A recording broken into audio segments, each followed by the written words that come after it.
Hello students, today we are going to discuss another important concept called assessment of personality.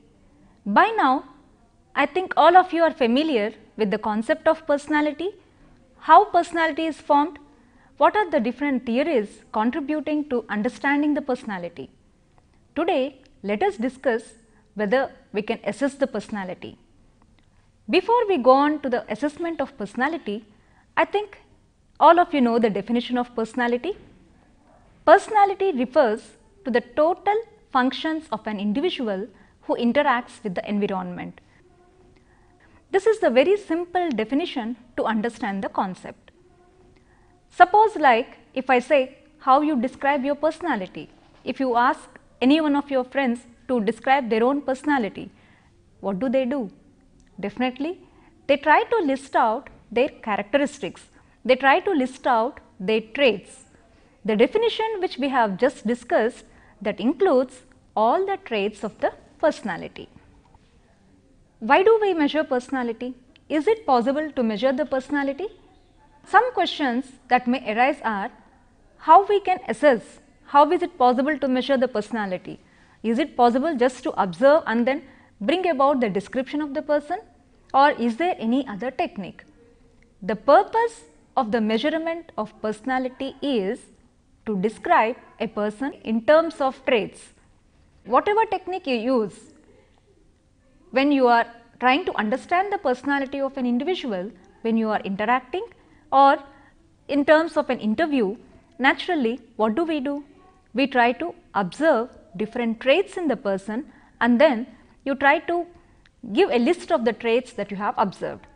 Similarly, the main purpose of the measurement of the personality is to provide a description of the person in terms of traits. But is it possible to observe the traits? Is it possible to list out all the traits of an individual? It is not always possible. Directly, we cannot observe the traits, but we can infer from the consistent behavior of an individual. In fact, personality is nothing but the consistent behavior of an individual. When we are speaking about the assessment of personality, the main purpose is to understand 4 broad types of traits. This is what has been explained by Nunalli. He says we can try to provide a description of the personality of an individual in terms of 4 traits. These traits include social traits, motives, personal conceptions and adjustment. Now let us see what are these 4 types of traits. Social traits. I think this concept is very much common to you. You might have read about the social traits, you might have been observing the social traits of your friends, of your acquaintances, of your own family members. So, these social traits are nothing but those traits which determine how persons interact with other people in the environment.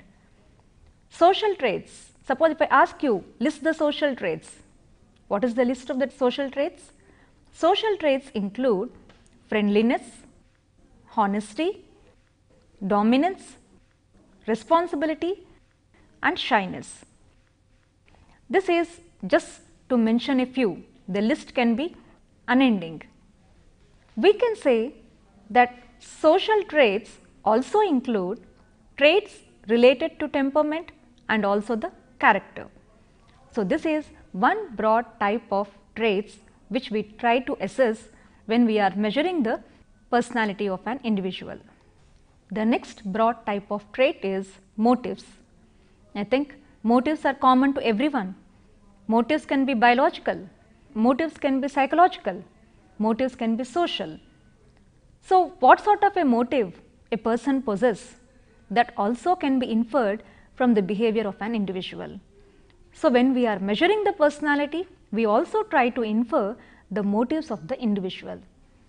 So, basically when we are speaking about motives in psychological terms, we do not consider about the biological drives, but we insist more on non-biological drives such as the need to earn money, the need to earn prestige, need for academic achievement, and also the need for affiliation, aggression, power, etc.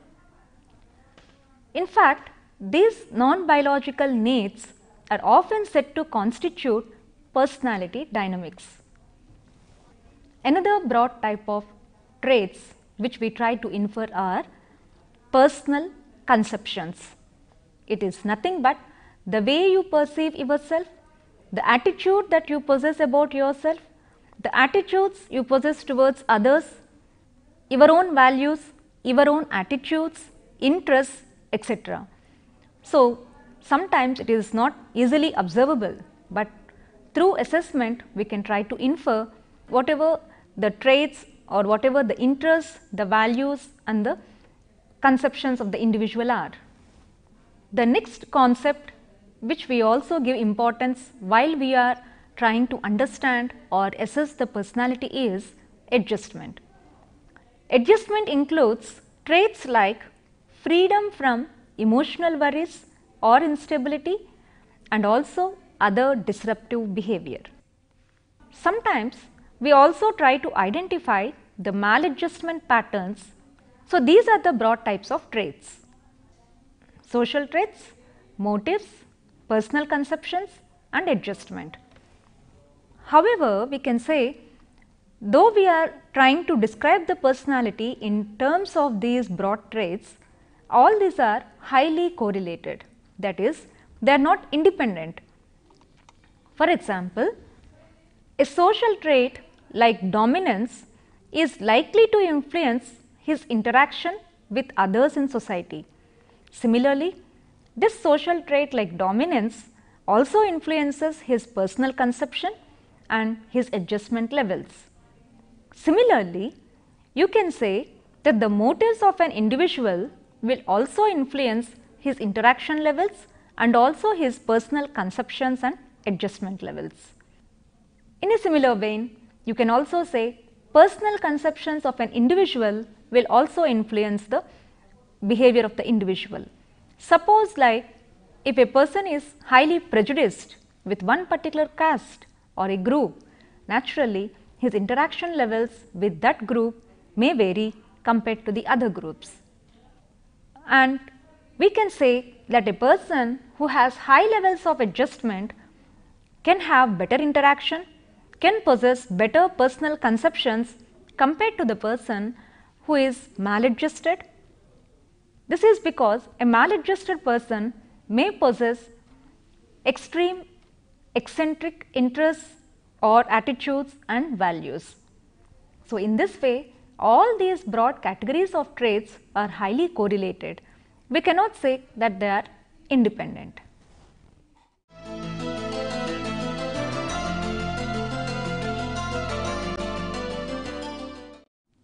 Coming to the personality assessment. When it is possible to measure personality? How is it possible to measure personality? Is there any test? Is there any technique? So, we can say to understand the personality or to measure the personality or say assessment of the personality, we need not confine to only one technique. There are various techniques, but the three most common methods of personality assessment are self-report inventories, observational methods and projective techniques. Apart from these, we also use checklists, rating scales and behavioral assessment, but mostly self-report, observational methods and projective techniques are widely used. Now, let us see how all these things will help us in understanding the personality of an individual. The first technique, self-report inventories. Self-report inventories are also known as personality inventories. These are self-rating questionnaires where the individual describes his own feelings, environment and reactions of others towards himself. there are different types of self-report inventories. Basically, they are classified into 5 types. This classification is based on the purpose and the nature of item content. All these inventories are based upon the principle which states that behaviors are nothing but the manifestation of traits. One can find the presence or absence of trait by means of assessing the behavior. Now, let us see the classification. The first classification is inventories that attempt to measure social and certain other specified traits such as self-confidence, dominance, ego strength, extroversion, responsibility, etc. This is one classification which measures specifically the social traits and specific traits. The Eysenck personality questionnaire, the differential personality scale are some of the examples of this category. The second classification is inventories that attempt to evaluate the adjustment of the persons to different aspects of the environment such as school, home, health, etc.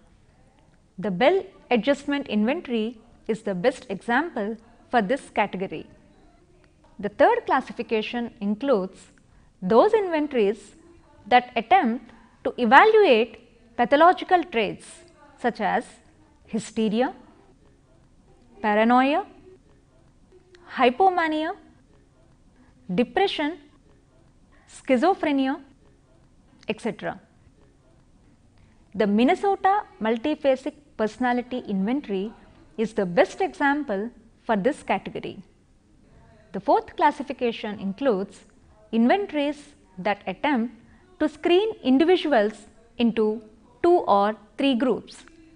The Cornell Index is the best example of this category.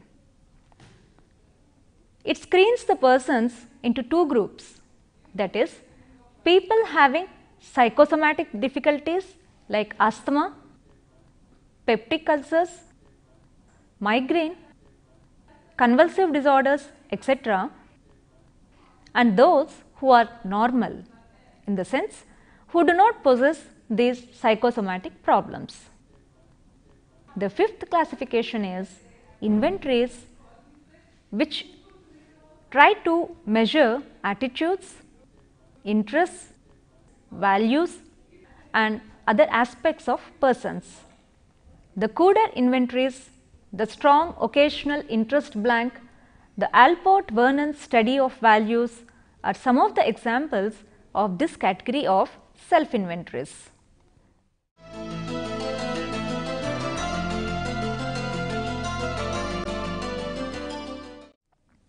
Once we have understood the classification of self-report inventories, now let us see some important personality inventories. There are various inventories, but we cannot discuss all the inventories at length.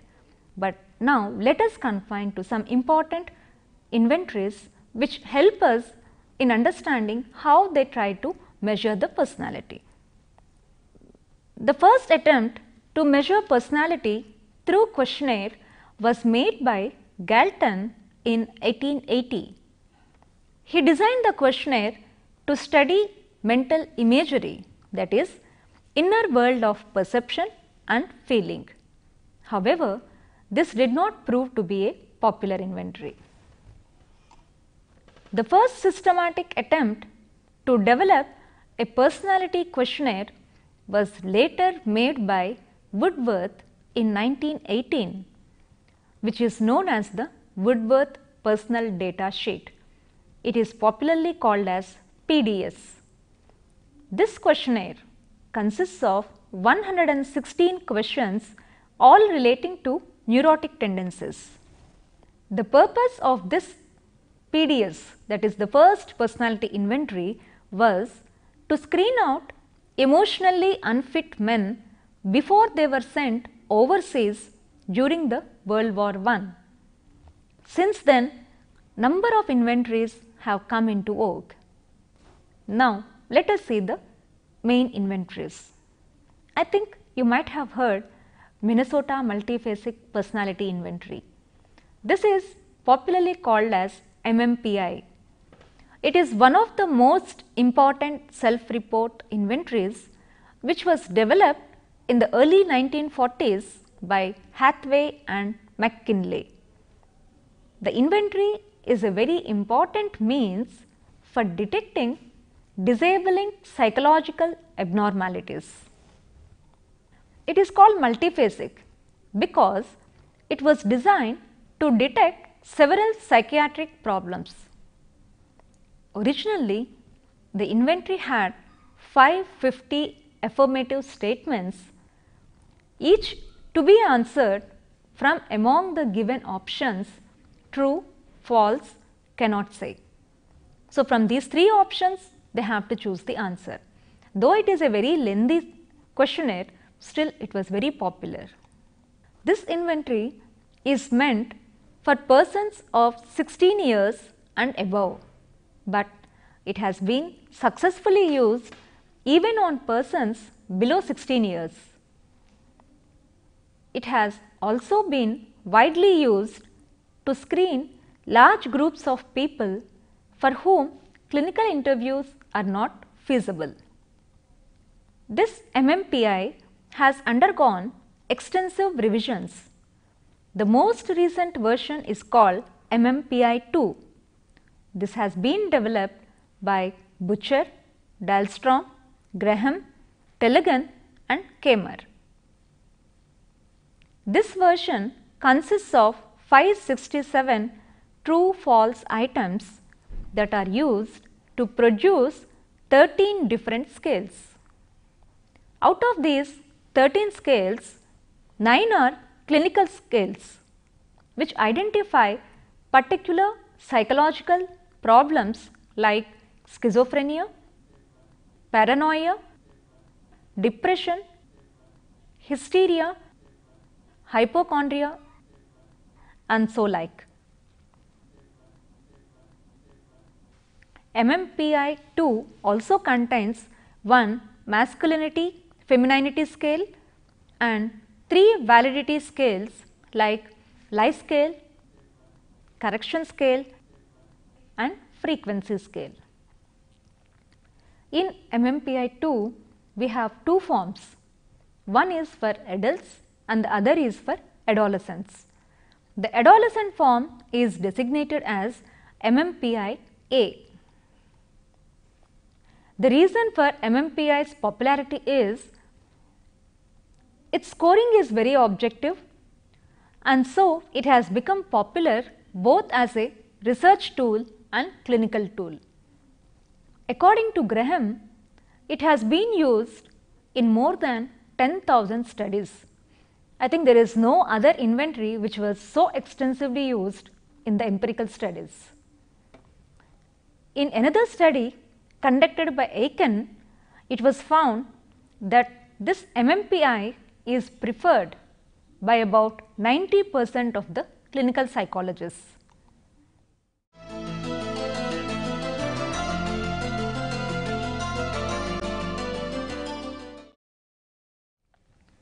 California Personality Inventory. In shorter form, it is called as CPI. It is another important personality inventory which is based partly on MMPI. It consists of 480 items, out of which 178 are taken from the MMPI. This particular inventory is meant for normal persons above 13 years of age. In this questionnaire also, each item is to be answered as true or false. Another important personality inventory is Guilford-Zimmermann Temperament Survey. It is another personality inventory which is based upon factor analysis and it measures 10 personality traits. For measuring each trait, there are 30 affirmative statements each to be answered as yes, doubtful and no. There are altogether 300 items in this inventory. Now, let us see the 10 traits covered by the inventory: general activity, ascendance, restraint, sociability, objectivity, friendliness, thoughtfulness, personal relations, masculinity and emotional stability. Another important personality inventory is Bell Adjustment Inventory. This inventory intends to measure a person's adjustment in different areas like home, social, health, emotion and occupation. Home adjustment tries to give a score on satisfaction or dissatisfaction of the individual with home life. Similarly, the score on social adjustment tries to give the extent of extroversion, shyness and submissiveness level of the individual. Similarly, the health adjustment measures the extent of illness that is experienced by an individual. Emotional adjustment tries to measure the extent of depression, nervousness and ease of disturbance experienced by the people. Occupational adjustment also provides the score on satisfaction or dissatisfaction with work, colleagues and conditions of work. This Bell Adjustment Inventory had been developed in two forms, one for the students and the other for the adults. The student form has only 4 areas: home, social, health and emotional. Adult form includes another area along with the above said, that is occupational. Each item in this inventory is to be answered as yes, no and doubtful. This inventory is also found to be very useful for screening students and as well as adults who are in need of solving personal problems. Apart from these described self-report inventories, there are other significant personality inventories like Gordon Personal Profile, Eysenck Personality Questionnaire, Mooney Problem Checklist, Cattell's 16PF, 8SQ, Reactions to Frustration Scale. These are only a few in the list. Apart from this, there are a number of self-report inventories which are extensively used in clinical settings and also for empirical purposes.